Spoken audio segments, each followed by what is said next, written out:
There can be no doubt that the highest echelons of our law enforcement leadership are a mess. People are engaged in turf wars that do nothing to improve the country's security or the people's safety, but are instead involved in battles over the control of the police and other agencies. This fact we knew long before July 6 last year, when Lieutenant General Nhlanhla Mkhwanazi made those stunning allegations.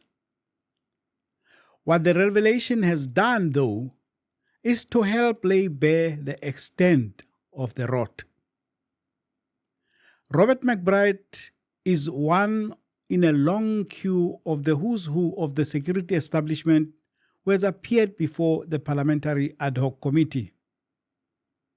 His appearance was intended to provide further clarity, but it has instead deepened the despondency that has engulfed the nation. In this episode, I argue that McBride has done harm to his reputation and undone the belief among many that he's one of the good guys. Hello everyone, welcome back to Joe Talks Politics. I am your host, Joseph Musia. Let's get right into this.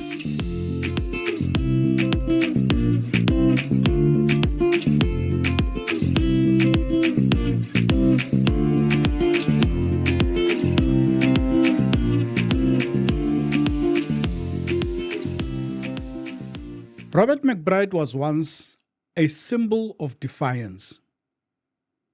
A man celebrated for standing up to powerful figures in the security establishment at a time when South Africans were desperate for integrity in law enforcement. When his contract as head of the IPID was not renewed by then Police Minister Cele, McBride portrayed himself as the target of ongoing institutional hostility, both from political figures and from whistleblower allegations that had led to complaints and investigations against him. In his view, this was part of a pattern of efforts aimed at removing him from a position where he was pursuing sensitive investigations. At some stage, these Cedric's allegations landed up in a cash-in-transit WhatsApp group that was made up of policemen and security companies. And Mabula, the same guy that Patlani calls up to help him fight against us, drops it on that group, this complaint of Cedric, until one of the other members of the group from the security company said, but this got nothing to do with cash in transit. Why are you dropping it here? When I heard it, I tried to make contact with the Minister Cele because I knew Cedric's communication was with Cele's office over and over and over again. Then I went to see the minister. Minister, what is this? Minister Cele says to me, no, it's true. I got the document from Mabula. He sent it through an intermediary. I took the document as it was and locked it in my safe, and it never left my safe. So I don't know how it got out onto the group. So why would a whole minister explain to me about the document he took and put in his safe? Well, what is he trying to explain? In any event, he used that to smear my name in this arm of the state, the legislature. He used that, which is based on a lie. I've shown now Cedric's lies. I've shown many of his lies. So to use it, for me not to, my contract to be extended, even though there was an impeccable record, IPID was stepping up. It was taking on the big guns, the dangerous men, the criminals with badges, the criminals in blue. Now, years later, a parliamentary inquiry has reopened that chapter. And the picture emerging is far more complicated.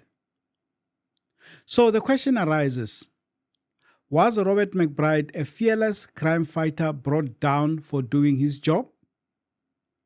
Or is he yet another example of how politics, personality and power distort institutions meant to protect the public?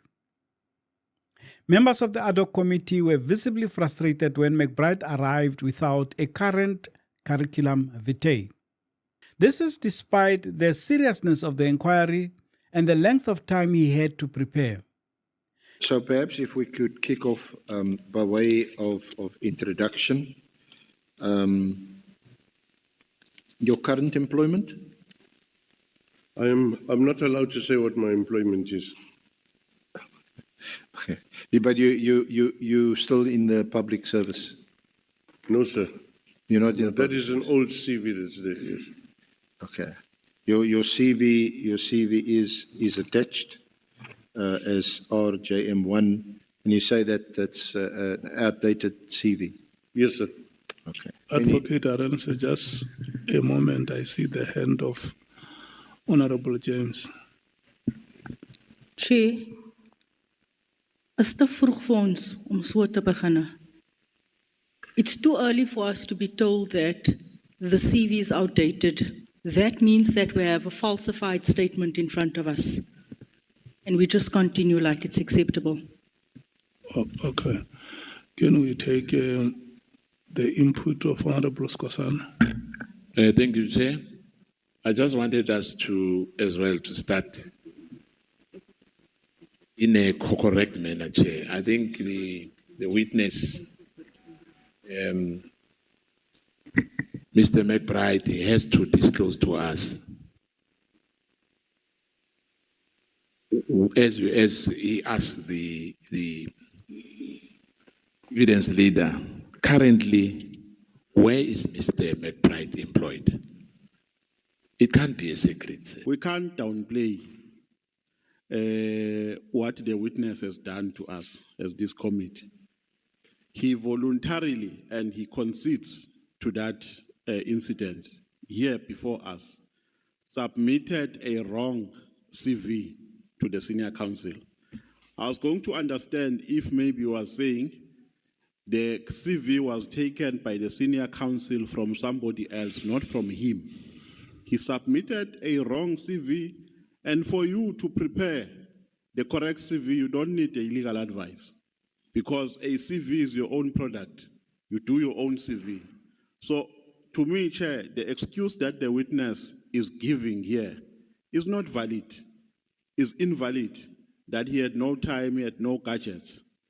And he only tells us now when it has been picked up by one of the honorable members. You should have told this committee before he even spoke that there's an issue with my CV.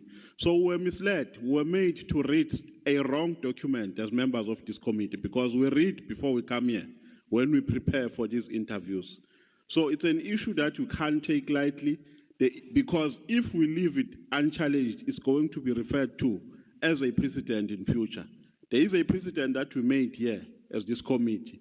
When Mr. Nkabinde was here, we turned him away because he came with defective documents. Now the same witness, now another witness in the same platform is saying, I gave you a wrong CV, and we just leave it like that. We brush it off as if it's an immaterial issue. So, Chair, what the witness has done to this committee must be condemned with the contempt it deserves. It's wrong. It's not done. He has misled this committee. Honorable James. Chairperson, also, the witness couldn't tell us where he works. I don't understand. When his appointment was public, he was publicly appointed as the director, let me help him, director for Foreign Branch of State Security Agency. It's all over. Why couldn't he answer that simple question? The CV issue became a metaphor. A former watchdog now seemingly unwilling to subject himself to the same scrutiny he once demanded of others. More troubling than paperwork, however, were revelations about McBride's relationship with Paul O'Sullivan. O'Sullivan is a well-known private anti-police corruption activist, but crucially, he was neither an employee nor a contractor of IPID. Yet evidence before Parliament suggests McBride shared sensitive or operational information with him. As he was doing an investigation, especially in corruption and other things, as during your tenure in the IPID, corruption was investigated a lot. You didn't request his assistance, not so ever. No, not me personally. Some members of IPID might have engaged with him, not me. But not you. Okay. For me, he was a sounding board with information that he had. I would listen to what he said. That's generally my way. Do you know a person called Sarah Jane Trent? Very well. How do you know her? She was working for Paul, pulling documents together and keeping documents and dealing with litigation matters. Also a major source of categorized and archived documents which deal with anti-corruption matters. You know, my worry is one, it's Paul O'Sullivan, then Sarah Jane Trent working with Paul O'Sullivan, but you're saying that they were not your friends. And they're working together, these two. Where now you're saying that, no, you never ever said to them they must investigate anything for you, being at the head of the IPID. Action SA MP Darlene James was particularly direct on this point. Ongoing or active investigations within IPID? No, not that I can recall. Okay. Did you ever provide her with information? Not that I can recall, yeah. Okay. How frequently were you in contact with her regarding investigations or matters related to IPID or SAPS and Mr. O'Sullivan? Once a month, twice a month? Maybe once a month, yeah. Maybe once a month, okay. I want to take you back to mid-2016, specifically June of that year. Can you recall which major investigations or matters you were involved in at that time? Not specifically, it's 10 years ago. Okay.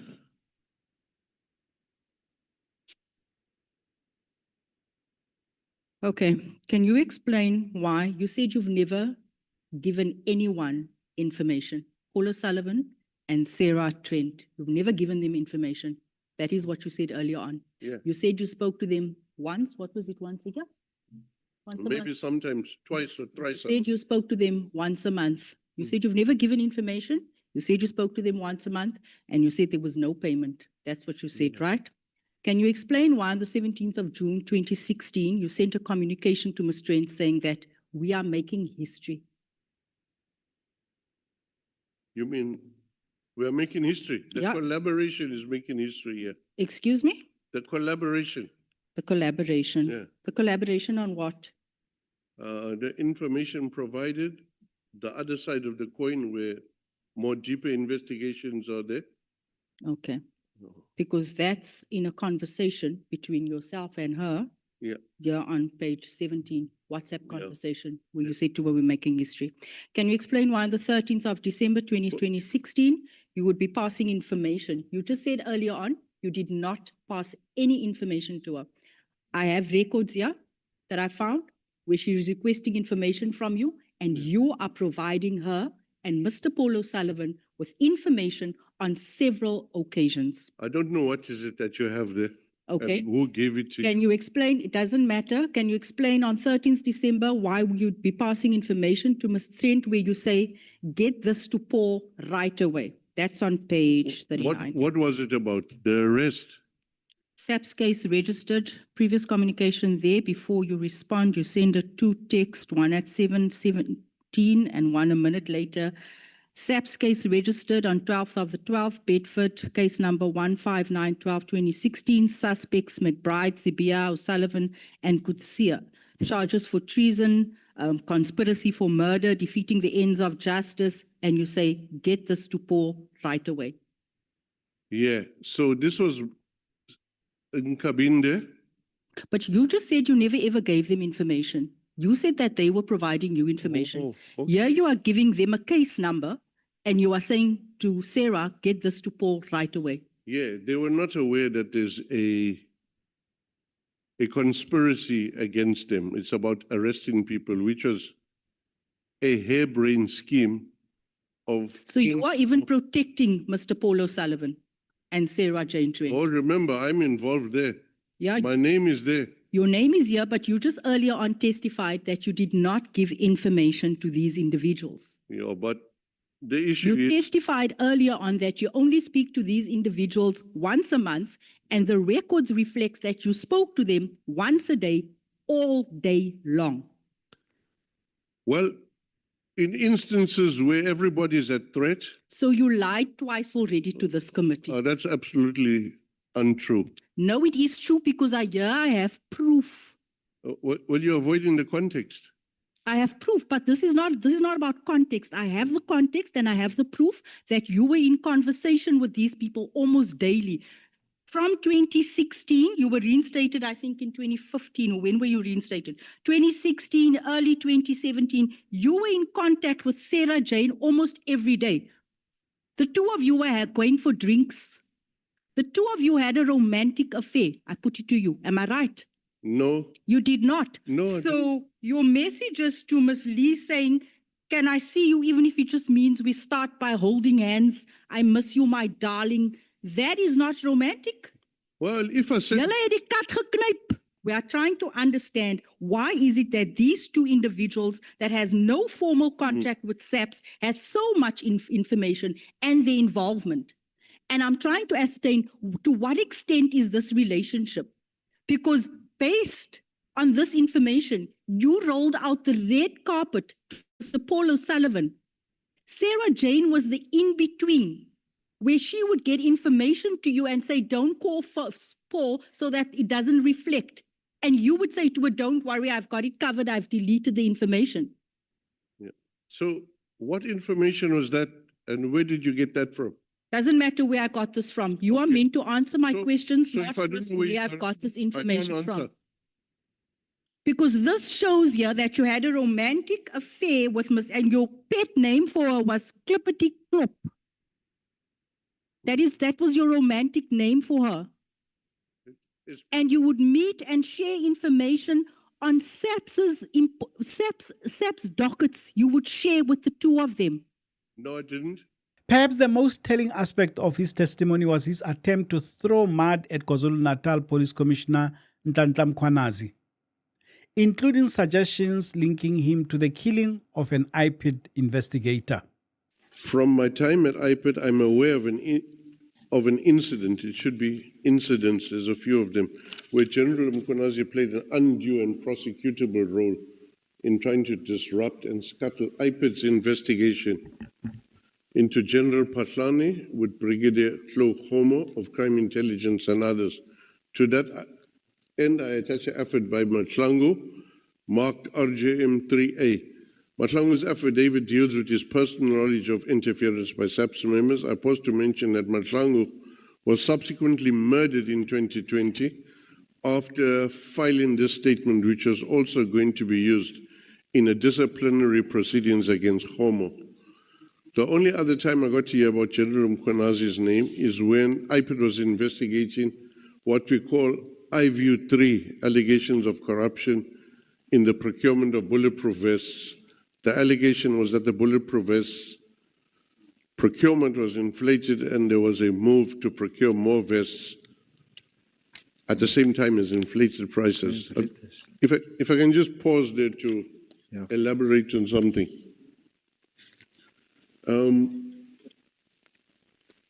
General Mkhwanazi was a close friend of the Nhlanhla family.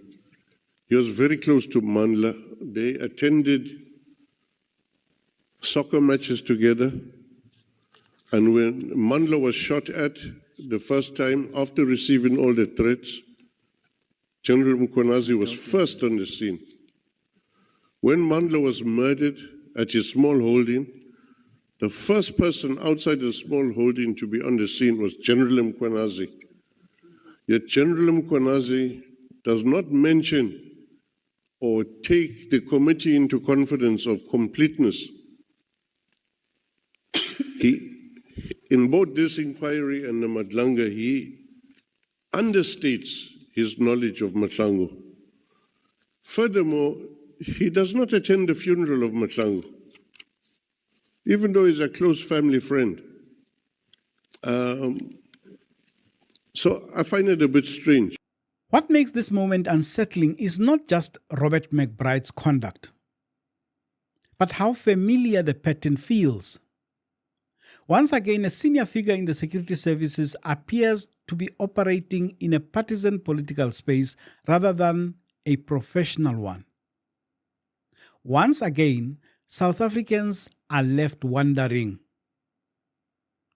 who is acting in the public interest and who is advancing a factional agenda. Robert McBride's story is no longer a simple morality tale of hero versus villain. It is a cautionary tale about power, proximity, and the slow erosion of institutional trust. If even those tasked with holding the line cannot convincingly explain their own conduct, then the crisis in our security services runs deeper than any single individual. And that leaves South Africans with the most uncomfortable question of all. If the watchdogs are compromised, who exactly is guarding us? What do you think? Did I get it wrong? Did McBride make a compelling case? Please feel free to leave your comments in the comments section. If you enjoyed this episode, please don't forget to like and share it. And if you are not yet a subscriber, please consider subscribing. That's all from me, Joseph Musia. See you next time.